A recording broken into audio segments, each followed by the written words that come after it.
লালমনিরহাটের কালীগঞ্জ উপজেলার ভূমি অফিসের ভারপ্রাপ্ত নাজির সুরুজ্জামানের বিরুদ্ধে জমি জবরদখলের অভিযোগ তুলেছেন আব্দুল জলিল নামে এক সেনা সদস্য।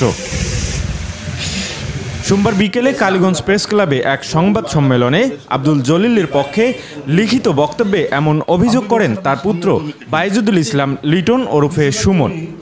সুমনের দাবি, ওই উপজেলার কালভৈরব বাজার এলাকায় তার ভোগ দখলকৃত জমি অবৈধভাবে দখল করেছেন ভূমি অফিসের ভারপ্রাপ্ত নাজির সুরুজ্জামানের সহযোগিতায় তার পিতা রুহুল আমিন। হাতিবান্ধা শাহ গরিবুল্লাহ স্কুলের পিছনে ৩০০ মিটার পূর্বে পাকা সড়কের সাথে নিরিবিলি পরিবেশে প্লট আকারে জমি বিক্রয় চলছে।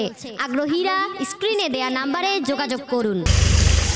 সুরুজ্জামান বিভিন্ন প্রভাব প্রতিপত্তি এবং অফিসের বিভিন্ন ক্ষমতা অপপ্রয়োগ করে গোপনে ৮/৫/২০২৪ তারিখে একই দাগের জমি দাতাকে প্রলোভন দেখিয়ে আমার বায়নাকৃত জমি যে কোনো মূল্যে তার নিয়ন্ত্রণে নেবে বলে এবং দখল উচ্ছেদের হুমকি দেয়।